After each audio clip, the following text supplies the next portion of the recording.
So welcome to the afternoon session of this working group.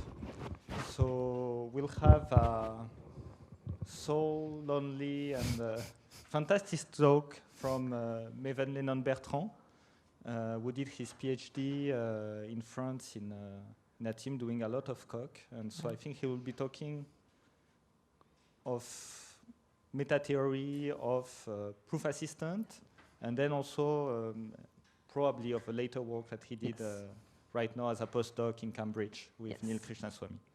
Place is yours. So, thank you, Kenji. I'm really happy to be here, and thank you for the people that actually stayed until the end.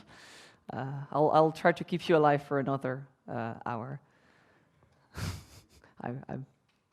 I'll do my best. And so, what I want to tell you about is kind of a very general topic. I don't want to go into maybe too many technical details because these things can get quite technical quite fast, but I want to give you kind of some sort of an overview of a kind of a general effort, mostly by people in Nantes, although now they're scattered in quite a few places, of obtaining some sort of certified kernel for some sort of proof assistant. So I'm going to tell you my side of the story. There are many other sides from the other people, but I'll try and tell you my own story in that in that world. And so I want to start with something that maybe goes against an old paper, I think, by De Bruijn in some point in the 80s, was a plea for weaker frameworks, trying to have kind of some sort of minimalistic theorem. And I want to say something exactly opposite. I think the whole power of the dependent type theory as a foundational system is that we can kind of directly say what we mean in a way that kind of avoids a lot of the complicated encodings and contortions that you'd have when you do things in set theory, for instance. And I think that's a real power, and I think that we should embrace it. And we've done some of that already. We have a lot of very complicated things in the actual proof assistant that you know and love.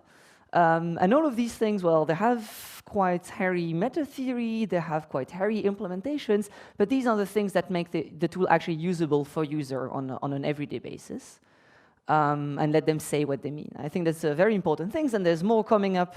I put some things that I did in there, but of course you can replace subtyping or gradual typing by your favorite pet theory, and I think the thing would apply exactly the same way. So yeah, we should embrace this kind of diversity, this complexity, because this is what makes our tools actually powerful, actually usable, and what convinces people that have never heard about type theory to use our things rather than set theory, say, as their tool for formalization. On the other hand, the kind of cost of that is that the tools become very complicated. And also the other value of formalization is that we have kind of high guarantees that what we're doing is kind of sensible. And we also want to keep these kind of high guarantees even when we implement all of the crazy things that I showed before.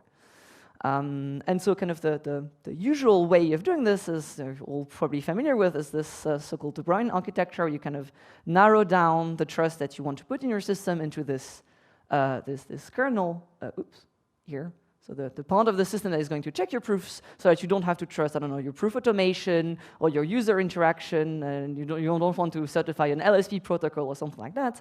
You want to concentrate on something that looks like type theory. But on the other hand, you want to make that thing as big as possible and as complicated as possible. And I think that if we want to achieve that, and if you want to achieve a kernel that has all of the things I had before and the things for the next 10 or 20 years, we need to eat our own dog shit and actually go and try and certify the things, right? I mean, if we say to everybody that they should certify their programs, but we don't do it to the one thing that we really want to trust, it's kind of a bad joke. And also, kind of the kernel is kind of a nice thing, right? It's very self-contained. It has kind of a clear specification of what it's supposed to do, and it's very critical. So it's kind of a good, I mean, these are kind of all the ingredients that you need to be able to certify something. So I think this is kind of a very good target for certification.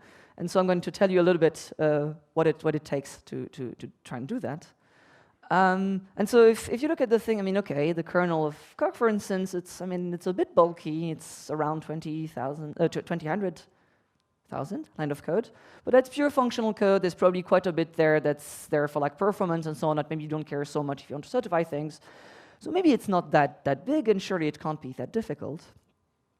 Well, the problem here is that actually this kernel is not doing something too crazy, but the reason why the not too crazy thing it does is actually sensible relies on invariance. So your algorithm, for it to actually be sensible, it internally relies on the fact that a lot of properties of your type theory holds. And so that means that if you want to show that these reasonable piece of code is actually doing something reasonable, you need to know that all these invariants actually hold. And to know that all these invariants actually hold, if you're in a dependent type theory, well, you need to do meta theory. And this is where the problems really lie. So the problem is not that much that the kernel is doing something crazy. The problem is that what the kernel is doing, to be sensible, needs to know that the theory itself is also sensible. And I mean, you've been here for a few days, and you know that meta theory of dependent type theory is quite a hairy subject. And so kind of most of the things that I'm going to tell you about today is not that much on the side of the certification, is on the side of obtaining the meta theory that we need to make sure that what we actually certify is sensible. But like, yes, a lot of the work is really on the meta theory side of things.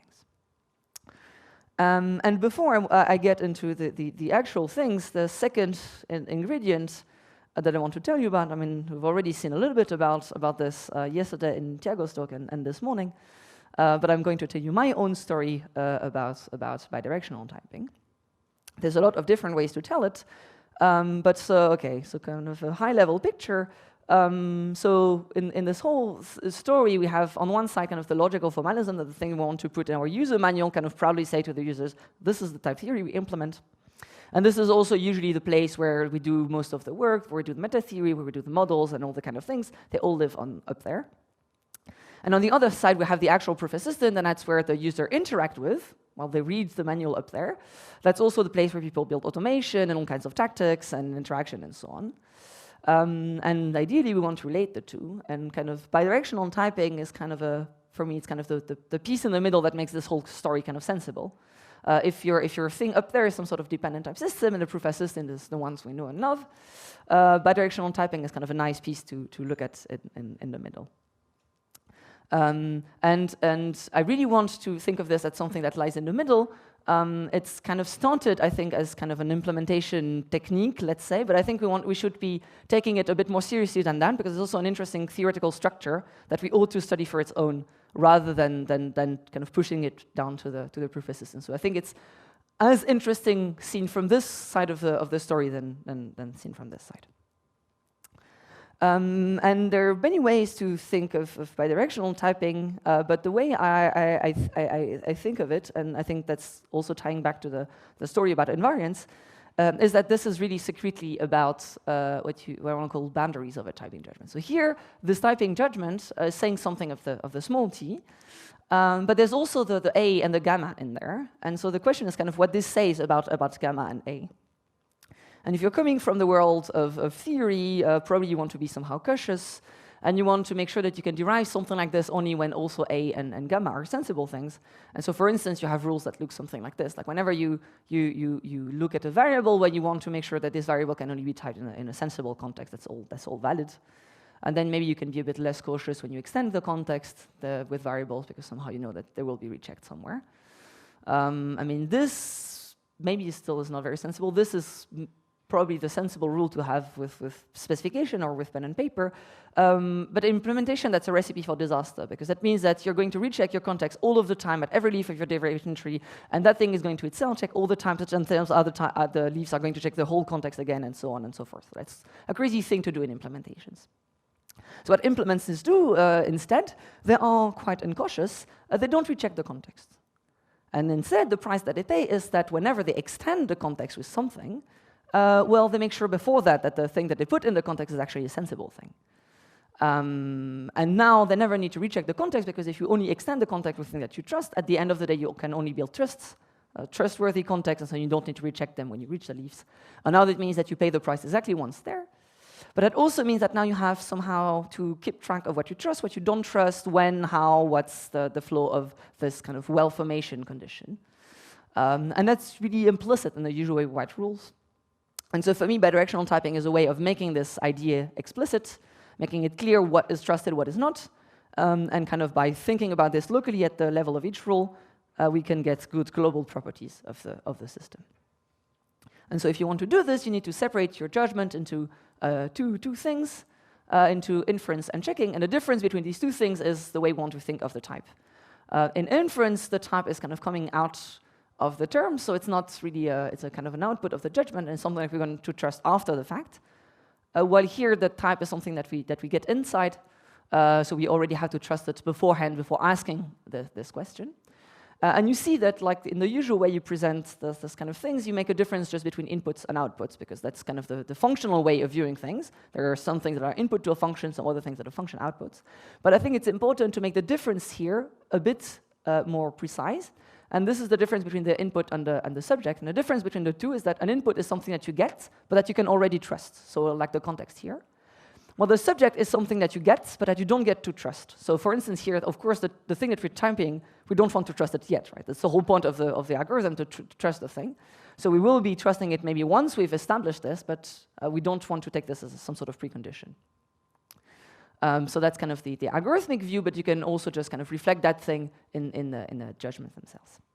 And then the recipe, and I'm not going to try and make this precise here, I'm just going to keep it at the recipe, but that I learned from Colonel McBride, is how you set up rules to make this thing sensible. And what the rule says is that a typing rule should be seen as a server for its conclusion, a client for its premises. And what this means that when you look at the conclusion, you work as some sort of server. So somehow someone gives you input, and it's their problem to ensure that the input that you get are sensible. But then when you output something to them, then it's your role to make sure that these outputs are sensible things. And in the premise, things are reversed. You're the one asking the question, so you're the one that should make sure that the question you ask is sensible. But then when you get an answer, you get to assume that the answer that you got was also a sensible one. And I'll show you an example. Maybe this is a little bit vague here. I'll show you an example of how this works in a minute. But the high-level idea is that this mode distinction really kind of guides locally how you should preserve this invariance and to get your nice global properties. And so let's see an example of this. That's the usual rule, typing rule for application. And now, if you make it bidirectional, you see that you somehow start from the input to the conclusion. You get a question from somebody else. And now the first thing that you have to do is you look at the first thing, the function, and you want to infer a type for it. And I'll tell you in a minute what this does. But basically, you want to allow a little bit of slack of computation on the type before you return, because you really want it to be a pi type. And once you've got that, it's sensible to ask the second question, because now you have an A, and it was an output of something that was answered to you, so it's something that you can trust, and so you have the right to ask this question. And now that you ask this question, you can answer this be substituted by you, but now you're the one answering, so you're the one that should be making sure that this is sensible, but it will be because B in here was an answer, so it's fine. In an extended context, you substitute it by something that you just checked, and so this is a sensible answer that you have the right to give. And I'm not going to show you this game, but you can play this whole game in all the rules that you know and love and try to figure this out, and usually it works out quite fine. Thiago, for instance, showed you kind of a more general picture of how these kind of things can work. But the point is that this gives us this really kind of clear information flow on the invariance of the type system. And then the one rule where things become very interesting is the conversion rule. And the reason why this rule is tricky so first, this rule is not term directed. Sorry. If you have this rule in the usual derivation, you can use it a number of times you want in any place you want, and that's very bad, of course, from the point of view of implementation. The other thing is that it's not entirely clear how this thing should be modded, because sometimes you know T, but you don't know T prime, and sometimes you know the two of them. And so the reasonable solution is actually to decompose this rule into two rules that have different modes. On one side, you have the rule that lets you go from checking to inference, and there you know the two types, you know the two endpoints. And so it's sensible to kind of use the whole power of comparison to really compare the two of them. And now you see that this thing has only, it looks like it has only inputs because really the subject is the judgment itself, is whether the two things are related. But to be able to ask that question, you need to have everything at hand already and know that they're well formed. And one of them is because it was an answer from before, and the other was given to you as a question. But then there's another thing that you want to do sometimes, especially in the case here, for instance.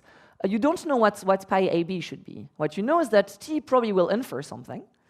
But then you want to allow some form of computation, but now this computation somehow has an output as well. You don't know the second endpoint of the conversion. And so it's not sensible to use this. You want to use another judgment that, well, will allow you to evaluate your T in one way or another. And then you can output that T prime that you got an output here, again as an output here. So now you really see, and this is exactly what happens in all the implementations I know of. They actually have to introduce this notion of evaluation or reduction, or call it whatever you way, exactly to handle these two different modes of the rule. So it's an interesting structure that you might as well just put in your typing judgments. And so we get this decomposition of the different the computation judgments. And also, if you note a bit more carefully, now the structure, the places where you have the right to use conversion are much more constrained. You can't just use that rule in any old place. You have the right to use that thing exactly once, sandwiched between inference and checking. So in particular, once you've done this once, you can't do it again, because now you're in inferring mode, and so you need to apply another rule. And so this also means that now your judgment structure is going to be term-directed, and so it's going to be much closer to an actual algorithm. And it also gives you more structure that you might exploit for all sorts of purposes. And I think we'll see examples of that later on as well. OK, so we've done all these funky changes. I did all the colors in and kind of modified things in weird ways. Maybe you should make sure that this is a sensible thing to do. And so the first thing is to make sure that basically nothing has really changed. So first we want to make sure that this is sound, in the sense that, well, if you have a bidirectional derivation and the inputs are well formed, because of course we have to assume that somehow our invariants at the start were sensible, then you can get an undirected typing derivation. And this is the boring direction. The reason this is the boring direction is that actually the structure of these two things are going to be basically the same. You're going to kind of reconstruct the missing premises in the right places, but the two things will have exactly the same tree shape, up to some added maybe subtrees. The interesting direction is completeness, which, well, this statement of completeness is quite a strong one, because it says that every well-typed term infers a type. Some other people don't like this and have a weaker form of completeness where certain terms are only checking. But since in Coq, which is kind of my goal in life, things are annotated enough, they bear enough information that you can always infer type for them. So that's going to be my completeness. And so what completeness says is that, well, every term infers a type. That might not be the type that you had at the beginning, but it's going to be close enough. And this thing is interesting, because what it does is that it will take your conversion rule, your computation rules, and then commute them around to place them in the places where they are allowed by the bidirectional system. And since the bidirectional system is much more restrictive to what kind of computations you can do and where, this is actually doing some hard work under the hood. And I'm not going to tell you what the actual proof's like. I mean, it's really kind of this commuting idea of reorganizing your derivations in a sensible way. But the properties that make this proof work, there are basically two of them. One says that your types are injective. I mean, here I only showed you pi types, so, but you'd probably want something similar for the other typeformers of your language. So if you have two types that are convertible, definitionally equal, then the domains and the codomains are going to be related again. And this is what's going to tell you that you can kind of split up such a thing to put it in the right places. And the second one is saying that if you have anything that's convertible to a pi type, then also computation, evaluation will find such a pi type. It might be the same one, but by the first thing, it will be at least with convertible domains and codomains, but you will be able to find one. And that's what lets you transform an arbitrary conversion judgment into a directed one here.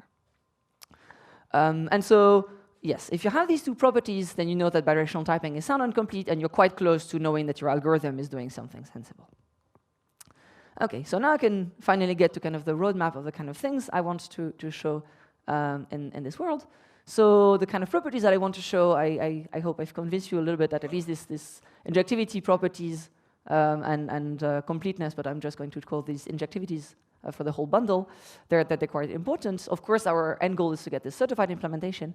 And the last property that you've heard quite a lot already, and this is kind of the key property that everybody likes for dependent type systems, is normalization. There are many different ways to phrase it. The kind of maybe more traditional one, where the name comes from, says that every kind of reduction evaluation path is finite. These days, the cool kids, they phrase it this way, saying that you have some sort of description of normal forms that give you canonical representative for equivalence classes for conversion. But anyway, that's not that important. The important thing is that what this gives you, one thing this gives you is decidability of conversion. Of course, if at the end of the day you want to decide typing needs conversion, so we better have decidable conversion. And there are other statements which are maybe less important for our goal of getting a certified type checker, but that people also like: canonicity and especially the consistency, so the fact that the logic, the type system seen as a logic doesn't prove false. And this is interesting because usually consistency is a hard property to establish due to like incompleteness phenomena and so on.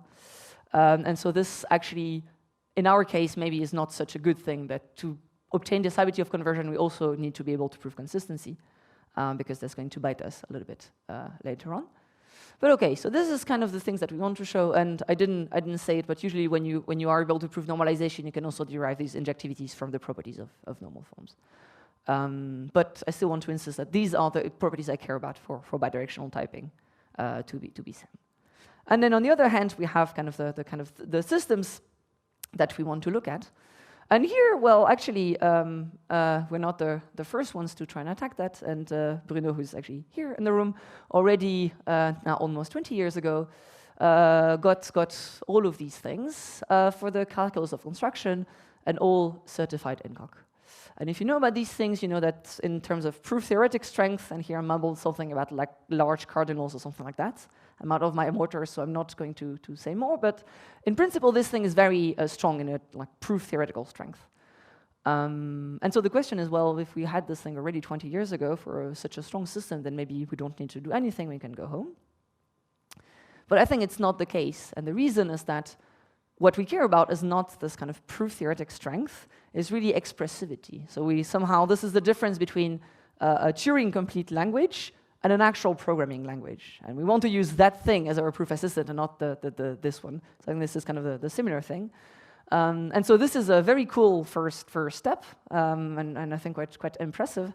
But I think we want to go much further and actually certify not some sort of kind of idealized system, but the actual thing that we actually implement. Okay, and so yeah, so Coq and Coq is something like this, but we want to go all the way there. We want to go at least Coq, Orlean, and maybe Agda, which is even crazier on the scale of what it does. And the last thing here to note is, well, maybe now it's time to talk about this. Well, if you want to do Coq and Coq, then you get this kind of look.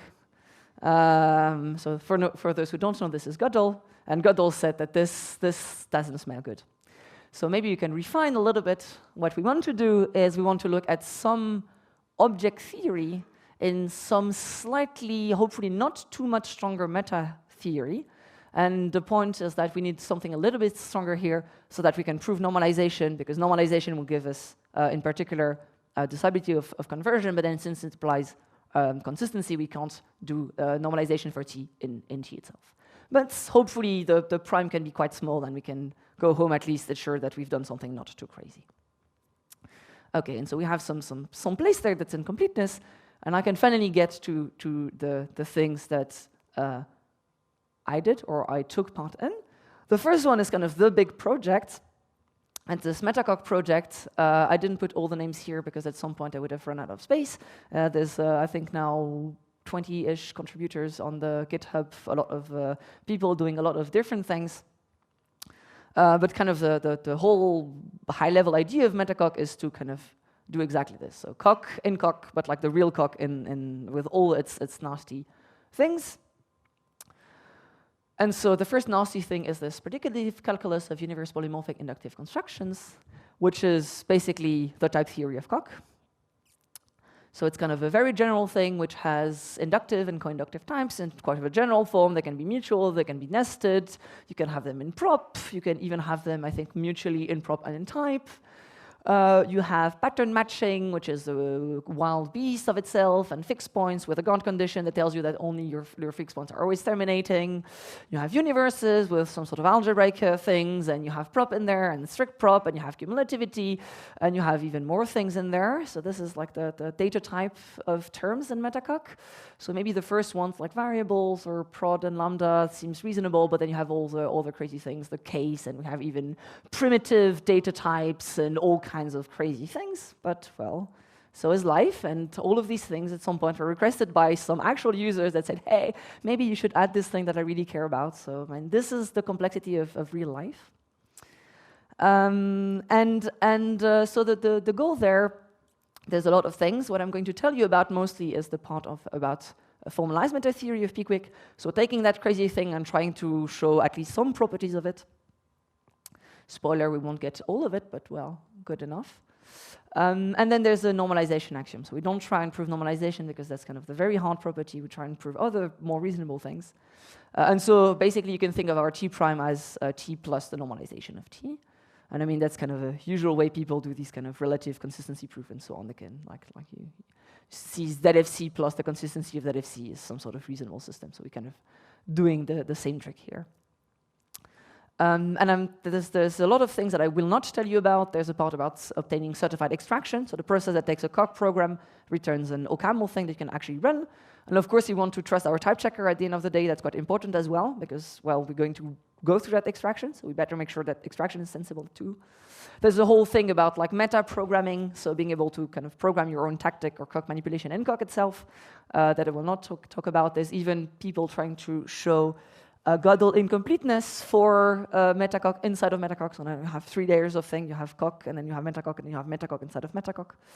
And I will not tell you about this either. But there's a lot of things happening there. I think it's quite a nice community, so you're welcome if you want to join and enjoy the life there. It's quite fun. And we have a nice logo as well. Okay, so Metacoq is really somewhere here, right? It does a certified implementation, it even certifies extraction. Well, we have some gap in the middle there that's the normalization proof that we assume, but still there's a lot of things there, and we're really kind of going towards there as far as we can. And so maybe a little bit more about what Metacoq does. It's nothing very fancy. So we have a bunch of substitution lemmas for terms of universes. It's simple, but then again, you saw the AST of terms, so maybe it's not that simple at the end of the day. The big kind of interesting proof is, so we have a notion of reduction. We show that this thing is confluent, again, using kind of very well-known and standard techniques. But what this gives us is that, in particular, from this confluence, we can derive our injectivity properties and our kind of completeness of reduction without proving normalization. So that's quite nice, and that's very happy we were able to do that.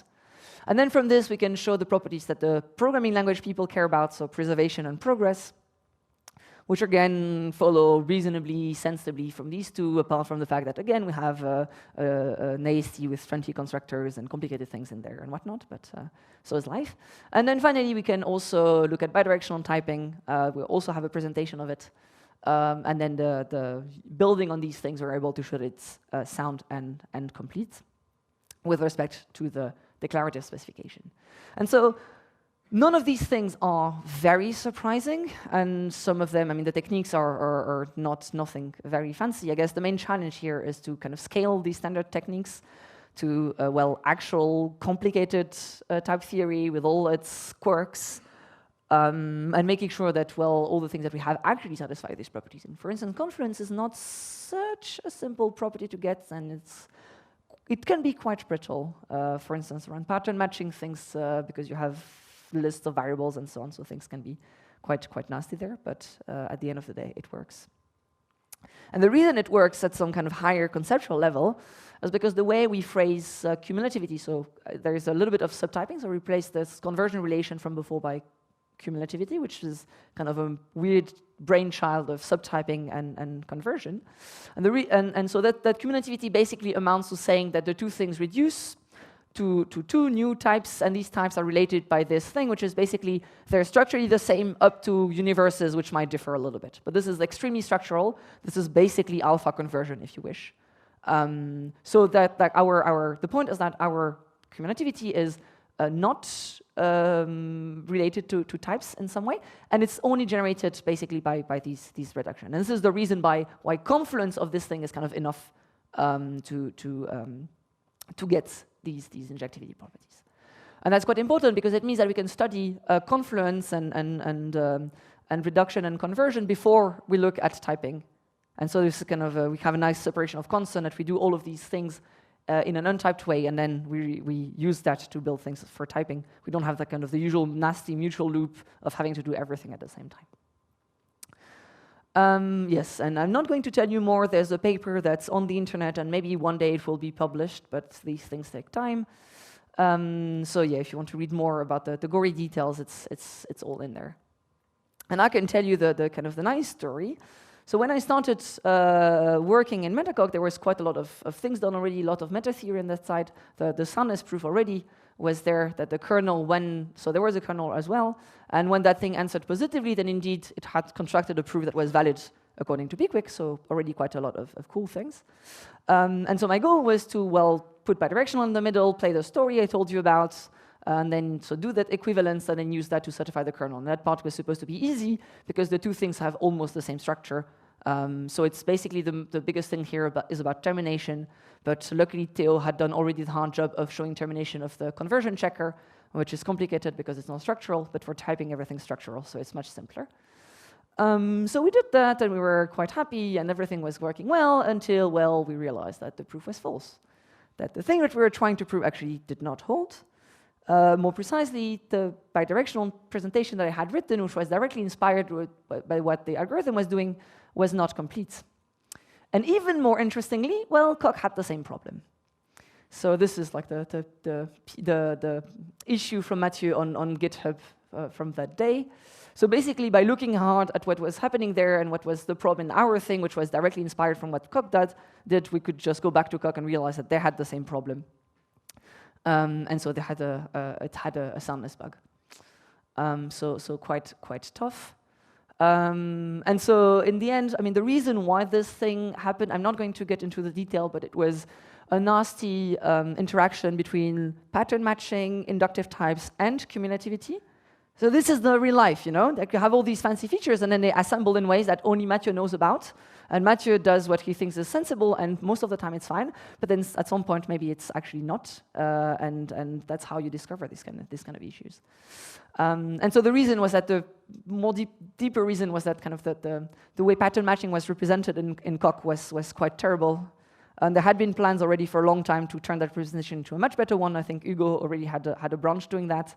But nobody really had the courage to go through the change. And well, once you find a bug in the thing, maybe you think it's time to clean things up.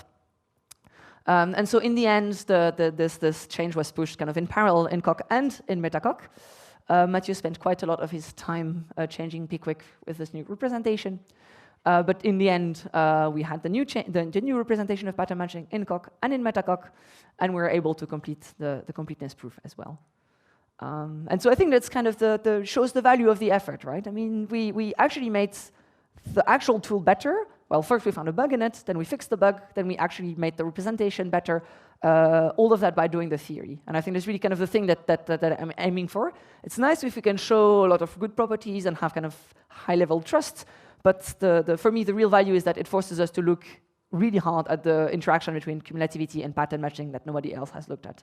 And you kind of need formalization to be able to even look at these things because they're just so nasty with so many side conditions and complicated things and lists of terms all over the place that you really need the help of being in a proof assistant to kind of handle this complexity, I feel. Yes? So was there something wrong in Yes, so this thing was fine. This thing had all the good properties.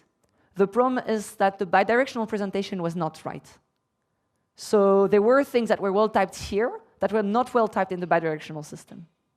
So this thing was sound. Everything that was typable here was also typable here, but it was not complete. So it did not capture all of the well typed terms.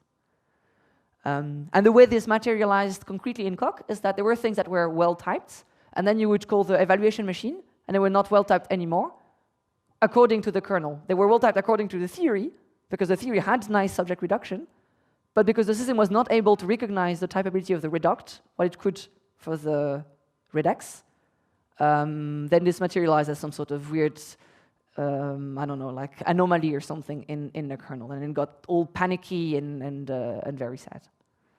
Yes. So this was not a. So the other thing to say is that this was not really a problem of Pickwick. This was a problem of more on the implementation side. Yeah. So yes. So this was a completeness proof. So we were not able to prove false. We were only able to construct term that we would evaluate and then would get cock crazy, but we were not able to use that to prove false. So maybe it was not that terrible. I mean, it would have been even better to find a soundness proof, but well, so is life. But yes, so it was only a completeness proof, so we were not able to prove false. Yeah. Yeah, so I think this was, I mean, I think the issue was opened like the day or something where we found the thing, and then afterwards we realized, okay, it's not actually a consistency issue, it's just a completeness problem. But still, like having subject reduction broken when everything relies on like evaluating things and whatnot can cause to a lot of panics and anomalies all over the place and so on. So it's quite an annoying problem still.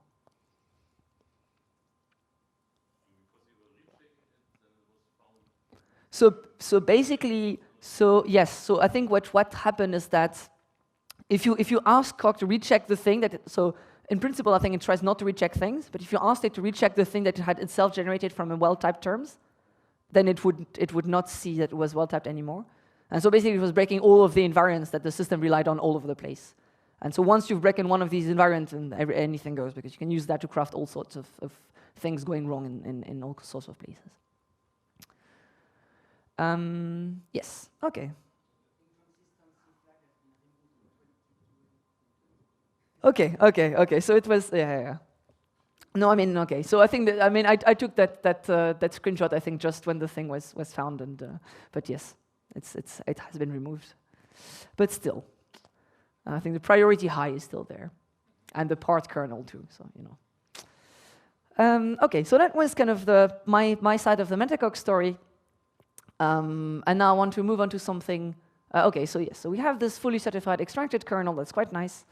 And you can actually run it, but actually it's kind of sad because you can't really check big Coq libraries using it. And the reason, okay, so first we don't have normalization as said at the beginning, but still I think a lot of people would be kind of sad about this.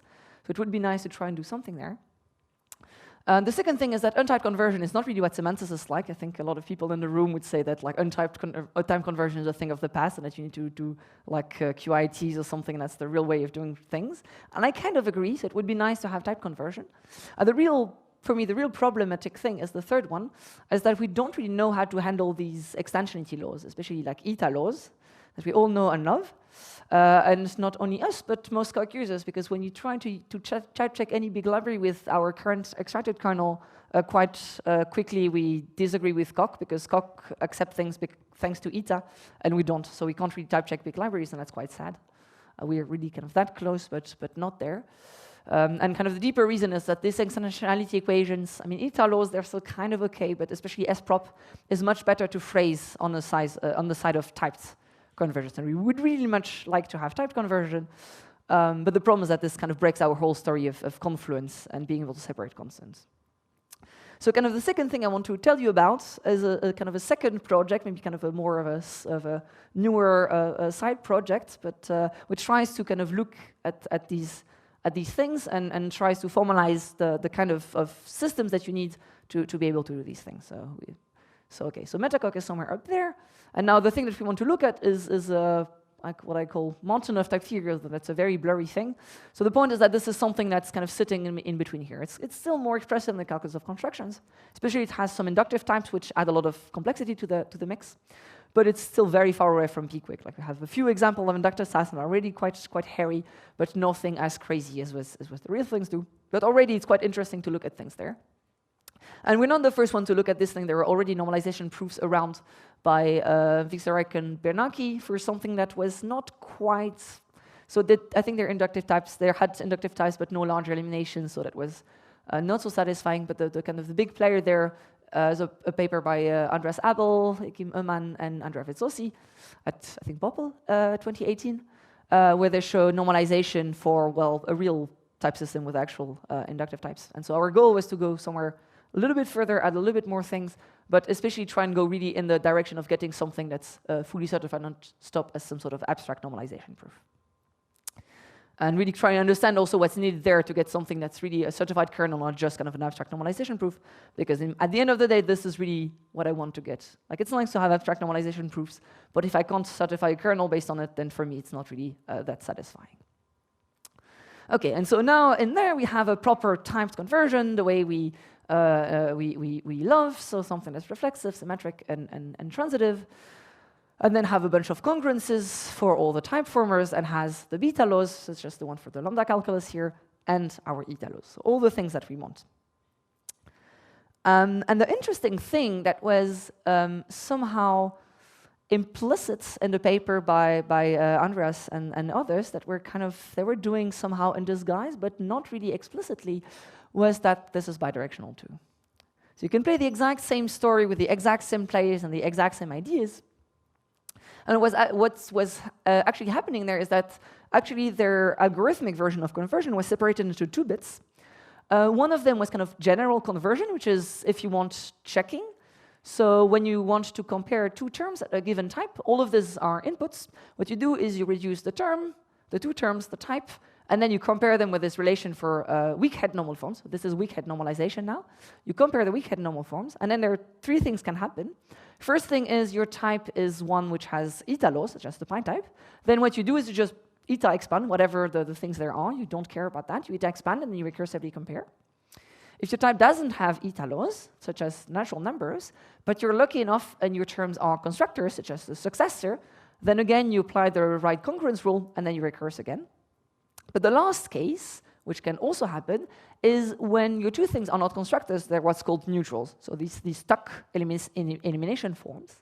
And in this case, you want to use the second relation, which is the kind of neutral comparison.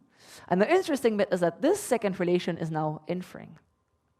And the reason why it is inferring is that when you want to compare neutral applications, you want to compare the 2 arguments. But to be able to compare the 2 arguments, you need to know what the type is. And you need to get that type from somewhere. And the place where you get that type from is by recursively comparing the functions, simplifying that type so that you get something that's a pi type, and there you have the A that you can use there. And so it's really important that your neutral comparison is inferring to be able to do that. And of course, when you reach the leaf of a tree, you compare a variable to itself and infer the type that's from your context. And so this is very nicely bidirectional. You have the same story about invariance. You have the same story about like the whole McBride principle, which is indeed well preserved here in all the rules that they have, and everything works fine and is all nice and rosy. And I think it's kind of a shame that it was not explicit in the original paper. I think it's something that deserves to be said and actually presented there, because that's, I mean, all of the nice structural ideas that we have about bidirectional typing that are starting to get out in the wild apply exactly in the same way here. And in particular, you can ask the same question about whether this is correct or not. So you can ask the same question about soundness. And there, well, things are a little bit more tricky because you need already these kind of injectivity properties to know that you preserve your invariance. Basically, the thing is that because you have to choose some sort of bias towards left or right, but then you want to know that, well, this doesn't really matter, so you need to know that 2 things are convertible and preserve that around, so you need these injectivities for that. But still, that's kind of fine. The place where things start to be trickier is for completeness. So you can still try and show that this thing is symmetric, transitive, and that it supports a conversion. That's quite tricky. It's still doable. The way we do it is we have like some sort of special induction principle that bakes in the invariant preservation. So we kind of show once and for all this kind of stronger induction principle, and we use it to show all of these things. That's still doable. The one thing that you really can't show that easily is reflexivity, because reflexivity says that any well-typed term is related to itself. But now if you look what the algorithm is doing, to compare something to itself, is going to just normalize it all the way down. And so basically what this says, what reflexivity says is basically normalization. So there's no way you're going to show this that easily. You need the strong artillery. And so I'm just going to say one word, or two words actually, logical relations. And I'm not going to get into details because it's starting to get late. But yes, again, so you can go look up the paper by Andreas and co-authors, our own paper, which was at CPP this winter, or actually Loic gave a very nice talk on basically these parts of our formalization at the working group 6 last year. I think his slides can be found online quite easily, so that's also a place if you want to learn more about this. And the last thing that I want to tell you about here, which is kind of new even for those who've seen some bits of this talk before, is that actually, well, if you remember, Coq's cumulativity check, the actual implementation, is also untyped, doesn't maintain type around. So of course, it's nice to have this very nice typed specification, but at the end of the day, we still want to relate it to this actual implementation. And so what do we do? So the answer here is that actually you can show, so once you've done this whole hard work there to relate the specification to a typed algorithm, the one I just showed, that one you can relate it to an actual implementation that you can kind of run. But also, maybe once you're on this side, it's much easier to relate algorithms. If you try to relate that specification to an untyped specification, things get either very hairy or completely bonkers. There's proofs by logical relation that go kind of all the way through right this way by Andreas Abel again, that are quite hairy because you have all the power of the logical relation in there. There's also things by Hugo Herbelin and co-authors on trying to show like an equivalence here between a typed and untyped specification. And already just for pure type systems, they suffer quite a bit and it's quite subtle. So I think the takeaway is that you want to kind of package all of the difficult things in here. So like you have one logical relation somewhere that gives you just enough properties to be able to show this kind of equivalence. And there, once you've done that and you have this equivalence, is a very powerful tool that you can reuse in all kinds of ways. And actually showing this equivalence between algorithms is very easy. And the two things are very similar. They just differ in one or two rules. And if you just look at this rule a little bit, this is just like one Coq file, so it's a very simple thing. Sadly, I would have liked to tell you that I've completed the thing here, and I haven't, but I don't think it's going to be any difficult or very long. So the takeaway I want to say from this is that like this is the kind of hard and interesting bit, and once you've done that, then you're in a world where you can kind of use more usual techniques of like equivalences of things. Maybe you could use all sorts of stories for like program logic or whatnot to relate something to a very efficient kernel and so on. But like once you've done this, you're kind of out of the hard waters of the meta theory, and you've done enough to be able to get back to the usual world of like program certification and so on, where things are good enough. Okay, and so I think that's more than time. So yeah, that's the picture I want you to get away with. Think of this bidirectional presentation as some sort of nice thing in the middle, and that you can do a lot of things if you use these. And then yeah, Metacoq is kind of, I think there's like kind of different directions that are, I think both of them are very interesting. On the Metacoq side, you really want to focus on the gory details. That's what you want to look at very hard. For the real system, because that's the thing we care about at the end of the day. But then, of course, you want to kind of maybe do the complement thing and go also as far as possible in a kind of more axiom-free way. And there's a lot of things that we want to do. On the Metacoq side, of course, we want to have all of the things that we don't have already. And on the other side, I guess the kind of big question, and I know some of us here are suffering on this right now, is how far we can kind of scale these kind of proofs, this fully formalized proof of normalization, and I repeat, in a way that we get a certified kernel at the end of the day, right? It's nice to have kind of abstract proofs and abstract proof techniques that are very powerful. That's very important as well, and I hope that they will help us kind of overcome these limitations. But at the end of the day, if I can't certify my own kernel, I don't think these normalization proofs are very interesting to me.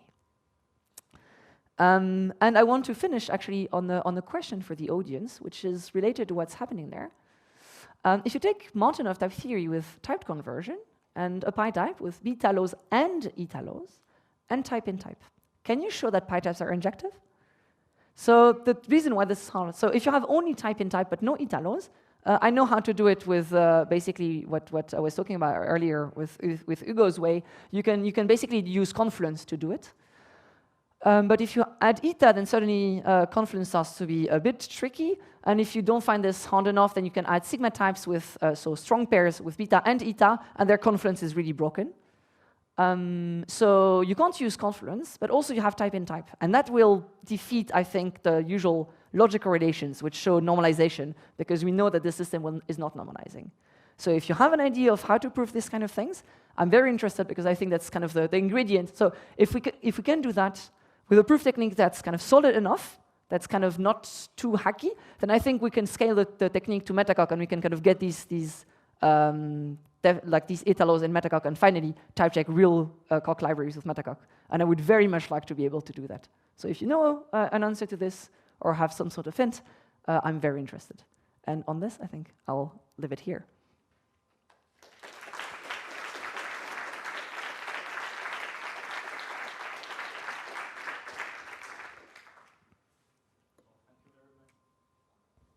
Thank you very much for this talk. So I think we have time for a few questions.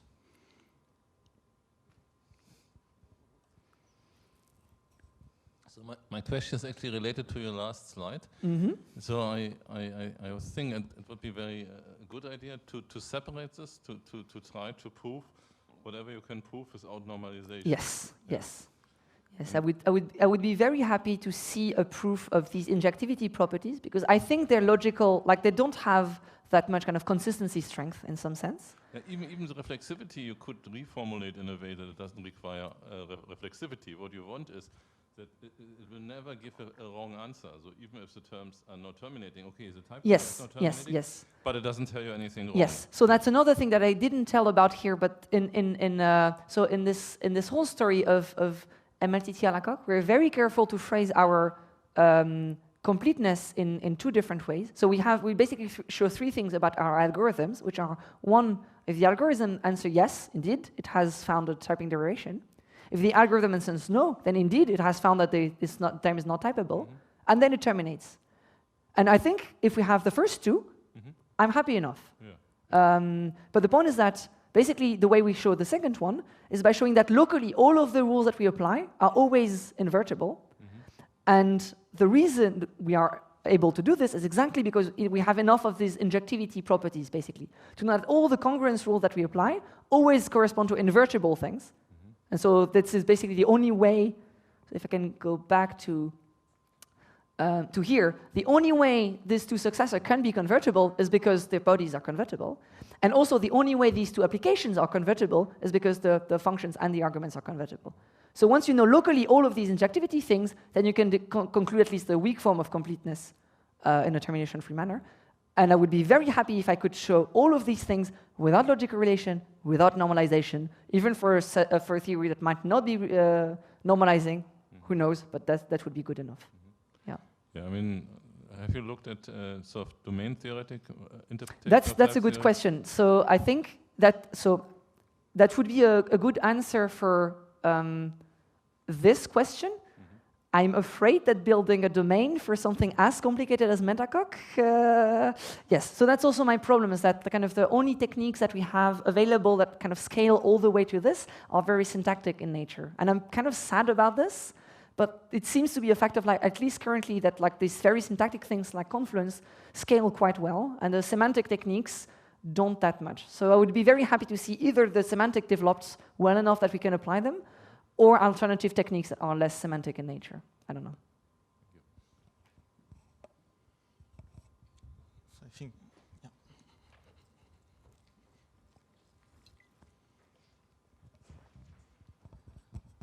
Okay, so I don't completely agree with your first claim, so if you can come back to The very beginning? Yeah, the big cloud of features. Yes, So something more or like less this. you say that you accept any feature that you can prove correct. Yeah. But that's kind of a bit scary to have a system that supports all of these, because this makes a very big system, and it's maybe a fact of nature that when you get too big, when you die. Yes. So yeah, I can think of Camel, that there was Camel with a large set of library, and then Xavier Roy came on with Camel Lite, and several years later, nobody would talk of Camel anymore. Yeah. So I think you better select features that do not overlap too much, and try to encode those that can be encoded. That sounds a bit more. Yeah, so I mean, I'm also kind of afraid of what happens in Agda, for instance, where the language just becomes very like complicated, and especially, I mean, I think one of the lessons that I got from the whole like bug in Metacog story is that the one thing that people don't look at is the interaction between all of these features, and I agree that we want them to be as orthogonal as possible. On the other hand, I think most of these things, they're not too crazy in some sense. I mean, they're kind of mostly quality of life improvement over Martinov type theory. Maybe some of these are maybe crazier, but like here, this is mostly quality of life on top of MLTT. Like if you want to have MLTT but usable, then we need most of these. And so I think it's also maybe our kind of job to kind of select the right features and the one that maybe are too crazy. But I think still like we want users to be able to use our systems without dying. And I think for them, what is our complexity is like makes the life easy. And I think one of the lessons of the success of Lean recently, for instance, that if you give users what they want to formalize things, then they will actually formalize things. That like if you give them strict propositions, if you give them all kinds of like quotients, endotype theory, things like that, they will use it and they will build a lot of things on top of it. So we should maybe try and go in that direction and give users what they want, even if it's frightening for us. But yeah. But having independent features is very important. Yeah, it's that's right. I mean, you have several ways to do yeah. the same thing, and then. Yeah, no, I mean, we should also maybe not accept everything in there. I agree with that, and especially like the number of maintainers of all the big tools is very small. So if we just give them all of the thing to maintain, I think there might be issues at some point. But I still feel that we, even these things, like some of the things there we don't really understand, and they're in the tools already. So either we remove them or we make sure that what's in there is actually sensible. So yeah. So is there like maybe one small question?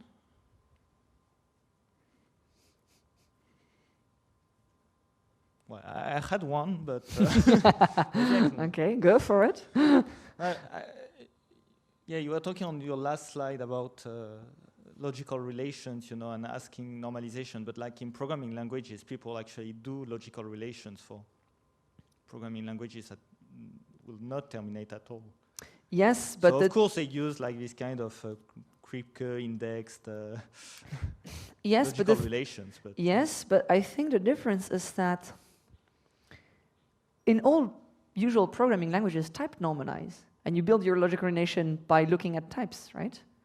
And so, like, if your types don't normalize, then I think it's okay that your terms don't normalize. I think what's making me more afraid is that the types don't normalize, and so you don't even know really what your type is, and so what's going to be reducibility or like the logical predicate at that type if you don't even know what the type is. I think that's the thing that makes me kind of afraid. But maybe, again, I think maybe some domain theory technique or maybe some other way of phrasing the logical relation would go around this. Yeah, I don't know. That's fair. So on this, if there are no more questions, let's upload Meven once again.